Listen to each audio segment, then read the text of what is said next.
Item ಯಾವುದೇ ಇರಲಿ try ಮಾಡಿ ಆಚಿ ಚಿಕನ್ ಮಸಾಲಾ. ಇವತ್ತು ಸಿಎಂ ಸಿದ್ದರಾಮಯ್ಯ ಐತಿಹಾಸಿಕ ಬಜೆಟ್ ಮಂಡನೆಯನ್ನ ಮಾಡಲಿಕ್ಕಿದ್ದಾರೆ. 17ನೇ ದಾಖಲೆಯ ಬಜೆಟ್ ಅನ್ನ ಮಂಡಿಸ್ತಾ ಇದ್ದಾರೆ ಸಿದ್ದರಾಮಯ್ಯನವರು.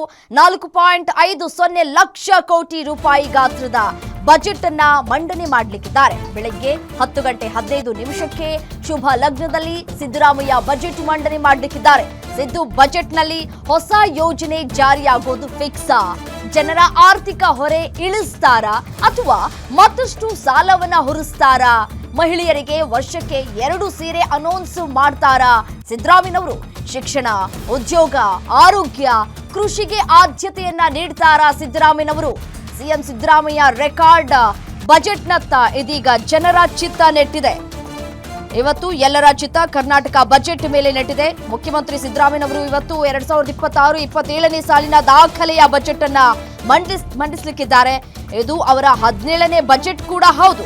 ಹಣಕಾಸು ಸಚಿವರು ಆಗಿರುವಂತಹ ಸಿದ್ದರಾಮಯ್ಯ ಬೆಳಗ್ಗೆ 10 ಗಂಟೆ 15 ನಿಮಿಷಕ್ಕೆ ಬಜೆಟ್ ಅನ್ನ ಮಂಡಿಸಲಿಕ್ಕಿದ್ದಾರೆ. ಬಜೆಟ್ ಗಾತ್ರ 4.5 ಲಕ್ಷ ಕೋಟಿ ರೂಪಾಯಿ ತಲುಪುವಂತಹ ನಿರೀಕ್ಷೆಗಳು ಕೂಡ ಇದೆ. 2025ರಲ್ಲಿ ಆದಾಯ ಸಂಗ್ರಹದ ನಿರೀಕ್ಷಿತ ಗುರಿ ತಲುಪುವುದಕ್ಕೆ ಸಾಧ್ಯವಾಗದ ಕಾರಣ 26-27ನೇ ಸಾಲಿನ ಬಜೆಟ್ ಮೇಲೆ ಅದರ ಪರಿಣಾಮ ಗೋಚರಿಸುವಂತಹ ಎಲ್ಲಾ ಸಾಧ್ಯತೆಗಳು ಕೂಡ ಇದೆ. ಅದೇ ರೀತಿಯಾಗಿ ನೋಡಿ, 1995-96ರಲ್ಲಿ ಮೊದಲ ಮುಂಗಡ ಪತ್ರವನ್ನ ಮಂಡಿಸಿದಂತಹ ಸಿದ್ದರಾಮಯ್ಯ ಕಳೆದ 30 ವರ್ಷಗಳಲ್ಲಿ ಇದೀಗ 17ನೇ ಬಜೆಟ್ ಅನ್ನ ಮಂಡಿಸ್ತಾ ಇದ್ದಾರೆ. 2013ರಿಂದ 18ರವರೆಗೆ ಮುಖ್ಯಮಂತ್ರಿಯಾಗಿದ್ದಂತಹ ಸಿದ್ದರಾಮಯ್ಯ ಅವರು ಹಣಕಾಸು ಖಾತೆಯನ್ನು ಕೂಡ ಹೊಂದಿದ್ರು. ಹಾಗಿದ್ರೆ ಬಜೆಟ್ನ ನಿರೀಕ್ಷೆಗಳು ಏನು ಅಂತ ನಾವು ನೋಡ್ತಾ ಹೋಗೋದಾದ್ರೆ 4.50 ಲಕ್ಷ ಕೋಟಿ ರೂಪಾಯಿಗಳ ಬಜೆಟ್ ಗಾತ್ರ ಶೇಕಡ 10ರಷ್ಟು ಏರಿಕೆಯಾಗುವಂತಹ ಸಾಧ್ಯತೆಗಳು ಕೂಡ ಇದೆ.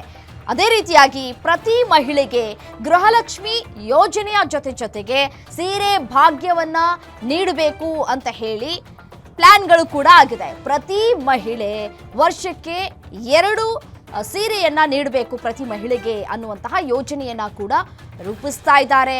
ಅದರ ಜೊತೆಗೆ ಸಹಕಾರ ಸಂಘಗಳ ಮೂಲಕ ಸೀರೆಯನ್ನ ವಿತರಣೆ ಮಾಡೋದಕ್ಕೆ ಪ್ಲಾನ್ಗಳನ್ನ ಕೂಡ ಈಗಾಗಲೇ ಸಿದ್ದು ಸರ್ಕಾರ ಮಾಡಿಕೊಂಡಿದೆ. ಗ್ಯಾರಂಟಿಗಳ ನೆಪದಲ್ಲಿ ಜನರ ಜೇಬಿಗೆ ಕತ್ತರಿ ಬೀಳೋದಂತೂ ಗ್ಯಾರಂಟಿ, ಇದರಲ್ಲಿ 2 ಮಾತೇ ಇಲ್ಲ. ಅದೇ ರೀತಿಯಾಗಿ ನೋಡಿ, ಈಗ ಇರಾನ್ ಇಸ್ರೇಲ್ ಏನು ಯುದ್ಧ ನಡೀತಾ ಇದೆ, ಪೆಟ್ರೋಲ್ ಡೀಸೆಲ್ ಮೇಲಿನ ಸೆಸ್ 1 ರೂಪಾಯಿ ಇಲ್ಲಿ ಹೆಚ್ಚಳವಾಗುವ ಸಾಧ್ಯತೆಗಳು ಕೂಡ ಇದೆ. ಎಣ್ಣೆ ಪ್ರಿಯರಿಗೆ ಶಾಕ್ ಅನ್ನ ಕೊಡ್ತಾ ಇದೆ ರಾಜ್ಯ ಸರ್ಕಾರ. ಬಿಯರ್ ರೇಟ್ ಇನ್ನಷ್ಟು ಜಾಸ್ತಿ ಆಗುವಂತಹ ಸಾಧ್ಯತೆಗಳು ಕೂಡ ಇದೆ. ಆಸ್ತಿ ನೋಂದಣಿದಾರರಿಗೂ ಹೆಚ್ಚು ಶುಲ್ಕದ ಹೊರೆ ಆಗುವಂತಹ ಸಾಧ್ಯತೆಗಳು ಕೂಡ ಇದೆ. ಅದರ ಜೊತೆಗೆ ಹೊಸ ಮೋಟಾರ್ ಖರೀದಿದಾರರಿಗೆ ತೆರಿಗೆಯ ಬರೆ ಬೀಳುತ್ತೆ. ಅನ್ನ ಭಾಗ್ಯದ 5 ಕೆಜಿ ಅಕ್ಕಿ ಜೊತೆಗೆ ಇಂದಿರಾ ಕಿಟ್ ಅನ್ನ ನೀಡಬೇಕು ಅಂತ ಕೂಡ ಯೋಜನೆಯನ್ನ ಹಾಕೊಂಡಿದೆ. ಇಂದಿರಾ ಕಿಟ್ ನಲ್ಲಿ ಬೇಳೆ ಮತ್ತೆ ಹೆಸರು ಕಾಳು, ಸಕ್ಕರೆ, ಉಪ್ಪು, 1 ಲೀಟರ್ ಅಡುಗೆ ಎಣ್ಣೆಯನ್ನ ವಿತರಣೆ ಮಾಡಲಾಗುತ್ತೆ. ಗ್ರಾಮ ಪಂಚಾಯಿತಿಗಳಿಗೆ ಮಹಾತ್ಮ ಗಾಂಧಿ ಹೆಸರು ಇಡಬೇಕು ಅಂತ ಹೇಳಿ ನಿರ್ಧಾರವನ್ನ ಕೈಗೊಂಡಿದೆ ರಾಜ್ಯ ಸರ್ಕಾರ.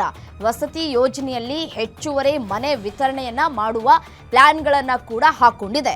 ಅದೇ ರೀತಿಯಾಗಿ ಯುಕೆಪಿಗೆ ಹೆಚ್ಚುವರಿ ಅನುದಾನ ಘೋಷಣೆ ಮಾಡುವಂತಹ ಸಾಧ್ಯತೆಗಳು ಕೂಡ ದಟ್ಟವಾಗಿದೆ.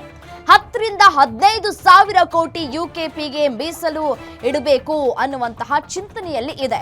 ಪ್ರಾದೇಶಿಕ ಅಸಮಾನತೆ ನಿವಾರಣೆಗೆ ಹಂತವಾಗಿ ಅನುದಾನವನ್ನ ಬಿಡುಗಡೆ ಮಾಡುವುದಕ್ಕೆ ಸಿದ್ಧತೆಗಳನ್ನ ಕೂಡ ಮಾಡಿಕೊಂಡಿದೆ. ಇವೆಲ್ಲವೂ ಕೂಡ ನಿರೀಕ್ಷೆಗಳನ್ನ ಇಟ್ಕೊಳ್ಳಲಾಗ್ತಾ ಇದೆ. ಈ ವರ್ಷ 8ರಿಂದ 10 ಕೋಟಿ ಮೀಸಲಿಡುವಂತಹ ಸಾಧ್ಯತೆಗಳು ಕೂಡ ಇದೆ. ಮತ್ತೆ ಶಿಕ್ಷಣ ಕ್ಷೇತ್ರವನ್ನ ನಾವು ನೋಡ್ತಾ ಹೋಗೋದಾದ್ರೆ 60,000 ಹುದ್ದೆ ಭರ್ತಿ ಮತ್ತೆ OPS ಜಾರಿ ನಿರೀಕ್ಷೆ ಮಾಡುವ ನಿರೀಕ್ಷೆಗಳು ಕೂಡ ಇದೆ. ಹಿಂದುಳಿದ ವರ್ಗಗಳ ಕಲ್ಯಾಣ 10,000 ಕೋಟಿ ರೂಪಾಯಿ ಅನುದಾನ ಜೊತೆಗೆ ಮೀಸಲಾತಿಯನ್ನು ಕೂಡ ಹೆಚ್ಚಳ ಮಾಡುವುದಕ್ಕೆ ಚಿಂತನೆಯನ್ನ ಕೂಡ ನಡೆಸಲಾಗಿದೆ. ಇದೆಲ್ಲವೂ ಕೂಡ ಬಜೆಟ್ಗಳಲ್ಲಿ ಒಳಗೊಂಡಿವೆ ಮತ್ತೆ ನಿರೀಕ್ಷೆಗಳನ್ನು ಕೂಡ ಇಟ್ಕೊಳ್ಳಲಾಗ್ತಾ ಇದೆ. ಅದೇ ರೀತಿಯಾಗಿ ಕೃಷಿ ಮತ್ತು ರೈತ ಕಲ್ಯಾಣ, ಇನ್ನು ಟೋಲ್ ಮುಕ್ತ ಸಾಗಣೆ ಮಾಡಬೇಕು, ಕಾಯ್ದೆಗಳ ರದ್ದತಿ ನಿರೀಕ್ಷೆಯನ್ನ ಕೂಡ ಇಟ್ಕೊಳ್ಳಲಾಗ್ತಾ ಇದೆ.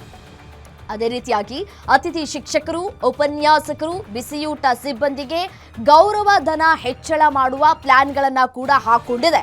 ಅಂಗನವಾಡಿ ಕಾರ್ಯಕರ್ತೆಯರ ಗೌರವ ಧನ ಹೆಚ್ಚಳ ಮಾಡುವಂತಹ ನಿರೀಕ್ಷೆಗಳು ಕೂಡ ಇದೆ. ಬೆಂಗಳೂರು ಹೊರವಲಯಕ್ಕೂ ಕೈಗಾರಿಕೆ ವಿಸ್ತರಣೆ ಮಾಡುವಂತಹ ನಿರೀಕ್ಷೆಗಳನ್ನು ಕೂಡ ಇಟ್ಕೊಳ್ಳಲಾಗಿದೆ. ಅದೇ ರೀತಿಯಾಗಿ MSMEಗೆ ಒತ್ತನ್ನ ಕೂಡ ನೀಡಲಾಗ್ತಾ ಇದೆ. ಚಾಲಕರ ಅಭಿವೃದ್ಧಿ ನಿಗಮ ಮತ್ತೆ ವೇತನ ಪರಿಷ್ಕರಣೆ ಆಶಯಗಳನ್ನ ಕೂಡ ಇಟ್ಕೊಳ್ಳಲಾಗಿದೆ. ನಿರೀಕ್ಷೆಗಳು ಎಲ್ಲವೂ ಕೂಡ. ಬಟ್ ಏನ್ ಮಾಡ್ತಾರೆ ನೋಡೋಣ. ಸರ್ಕಾರಿ ಆಸ್ಪತ್ರೆಗಳ ಮೇಲ್ದರ್ಜೆ, ಹೊಸ ಮೆಡಿಕಲ್ ಕಾಲೇಜ್ಗಳನ್ನ ತೆರೆಯುವ ಕುರಿತು ಒಂದಷ್ಟು ನಿರೀಕ್ಷೆಗಳನ್ನ ಕೂಡ ಇಟ್ಕೊಳ್ಳಲಾಗಿದೆ. ಕಲ್ಯಾಣ ಕರ್ನಾಟಕ ಅದು ವಿಶೇಷ ಅನುದಾನ ಹೆಚ್ಚಳವಾಗುವಂತಹ ಸಾಧ್ಯತೆಗಳು ಕೂಡ ಇದೆ. ಇದರ ಜೊತೆಗೆ ಕೃಷಿ, ಪ್ರವಾಸೋದ್ಯಮ, ಶಿಕ್ಷಣ, ಹೈನುಗಾರಿಕೆ, ಸಾರಿಗೆಗೆ ಹೆಚ್ಚು ಅನುದಾನ ಬಿಡುಗಡೆ ಮಾಡುತ್ತಾ ಪ್ರಶ್ನೆ ಇದೆ. ಬೆಂಗಳೂರು ಮೆಟ್ರೋ ಡಬಲ್ ಡೆಕ್ಕರ್ಗೆ ರಾಜ್ಯದ ಪಾಲನ್ನ ಮೀಸಲು ಇಡೋದಕ್ಕೆ ನಿರೀಕ್ಷೆಗಳನ್ನ ಇಟ್ಕೊಳ್ಳಲಾಗ್ತಾ ಇದೆ. ಮೆಟ್ರಿಕ್ ಪೂರ್ವ ಮಕ್ಕಳ ಸ್ಕಾಲರ್ಶಿಪ್ ಪುನರಾರಂಭ ಮಾಡುವಂತಹ ನಿರೀಕ್ಷೆಗಳು ಕೂಡ ಇದೆ. ಇದರ ಜೊತೆಗೆ 100% ನವೀಕರಿಸಬಹುದಾದಂತಹ ಇಂಧನ ಬಳಸುವಂತಹ ಕೈಗಾರಿಕೆಗಳಿಗೆ ಸಬ್ಸಿಡಿಯನ್ನ ನೀಡುವಂತಹ ನಿರೀಕ್ಷೆಗಳನ್ನ ಈಗಾಗಲೇ ಇಟ್ಕೊಳ್ಳಲಾಗಿದೆ. ಇದಿಷ್ಟೂ ಕೂಡ ಬಜೆಟ್ನಲ್ಲಿ ಇರುವಂತಹ ಒಂದಷ್ಟು ನಿರೀಕ್ಷೆಗಳು. ಸೊ ಕಾದ್ ನೋಡಬೇಕು ಯಾವ ರೀತಿಯಾದಂತಹ ಈ ಬಜೆಟ್ ಮಂಡನೆ ಆಗತ್ತೆ ಅಂತ ಹೇಳಿ. ಹಾಗಿದ್ರೆ ಸಿದ್ದರಾಮಯ್ಯನವರ ಮುಂದೆ ಇರುವಂತಹ ಯಾವ್ಯಾವ ಸವಾಲುಗಳು ಅಂತ ನಾವು ನೋಡ್ತಾ ಹೋಗೋದಾದ್ರೆ, ಗ್ಯಾರಂಟಿ ಯೋಜನೆಗಳಿಗೆ ಹಣ ಹೊಂದಾಣಿಕೆ ಮಾಡಬೇಕು. ಗೃಹಲಕ್ಷ್ಮಿ ಯೋಜನೆ ಏನು ಜಾರಿಗೆ ತೆಗೆದುಕೊಂಡು ಬಂದ್ರು, ಇನ್ನೂ ಕೂಡ ಎಷ್ಟೋ ಮಹಿಳೆಯರಿಗೆ ಹಣ ಹೋಗಿಲ್ಲ 6-7 ತಿಂಗಳದು. ಅದರ ಜೊತೆಗೆ ಶಾಸಕರ ಕ್ಷೇತ್ರ ಅಭಿವೃದ್ಧಿಗೆ ಒತ್ತನ್ನ ನೀಡಬೇಕಾಗಿದೆ. ಗುತ್ತಿಗೆದಾರರು ಮತ್ತು ಸಾರಿಗೆ ಇಲಾಖೆ ಬಾಕಿ ಬಿಲ್ ಏನಿದೆ ಅದು ಕೂಡ ಪಾವತಿ ಮಾಡಬೇಕು.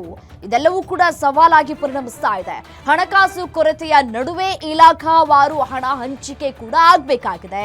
ಸಾಲದ ನಡುವೆ ಸರ್ಪ್ಲಸ್ ಬಜೆಟ್ ಮಂಡನೆಯನ್ನ ಮಾಡ್ತಾ ಇದ್ದಾರೆ ಸಿದ್ದರಾಮಯ್ಯನವರು. ರೆಕಾರ್ಡ್ ರಾಮಯ್ಯ ಇದೀಗ ಅವರ ಮುಂದೆ ಇರುವಂತಹ ಇವಿಷ್ಟು ಸವಾಲುಗಳನ್ನು ಯಾವ ರೀತಿಯಾಗಿ ಫೇಸ್ ಮಾಡ್ತಾರೆ ಅನ್ನುವಂತಹ ಒಂದಷ್ಟು ಪ್ರಶ್ನೆಗಳು ಕೂಡ ಇದೆ. ಸಿದ್ದರಾಮಯ್ಯನವರ ಮುಂದೆ ಇರುವಂತಹ ಸವಾಲುಗಳು ನಾವು ನೋಡ್ತಾ ಇದ್ದೀವಿ. ಗ್ಯಾರಂಟಿ ಯೋಜನೆಗಳಿಗೆ ಹಣ ಹೊಂದಾಣಿಕೆಯನ್ನ ಮಾಡಬೇಕಾಗಿದೆ ಅವರು. ಅದರಲ್ಲೂ ಕೂಡ ಈ ಶಾಸಕರ ಕ್ಷೇತ್ರ ಅಭಿವೃದ್ಧಿಗೆ ಕೂಡ ಅವರು ಒತ್ತನ್ನ ಕೂಡ ನೀಡಬೇಕಾಗಿದೆ. ಇಲ್ಲಾಂದ್ರೆ ಸುಮ್ಮನೆ ಇರ್ತಾರ ಶಾಸಕರುಗಳು ಕೂಡ. ನಮ್ಮ ಒಂದು ಕ್ಷೇತ್ರದಲ್ಲಿ ಅಭಿವೃದ್ಧಿ ಆಗಬೇಕು ಅಂತ ಪ್ರಶ್ನೆ ಮಾಡ್ತಾರೆ. ಗುತ್ತಿಗೆದಾರರು ಮತ್ತು ಸಾರಿಗೆ ಇಲಾಖೆ ಬಾಕಿ ಬಿಲ್ ಕೂಡ ಇದೆ. ಈ ಒಂದು ಸಾರಿಗೆ ಇಲಾಖೆಯವರು ಕೂಡ ಈಗ ಕಾಯ್ತಾ ಇದ್ದಾರೆ. ಬಜೆಟ್ನಲ್ಲಿ ಏನಾದರೂ ನಮಗೆ ಘೋಷಣೆ ಆಗುತ್ತಾ, ಘೋಷಣೆ ಆದರೆ ಸರಿ ನಾವು ಪ್ರತಿಭಟನೆಯನ್ನ ಮಾಡೋದಿಲ್ಲ, ಏನಾದರೂ ಘೋಷಣೆ ಆಗಿಲ್ಲ ಅಂತಂದ್ರೆ ಈ ಒಂದು ಪ್ರತಿಭಟನೆ ಮಾಡುವಂತಹ ಎಲ್ಲಾ ಸಾಧ್ಯತೆಗಳು ಕೂಡ ದಟ್ಟವಾಗಿದೆ.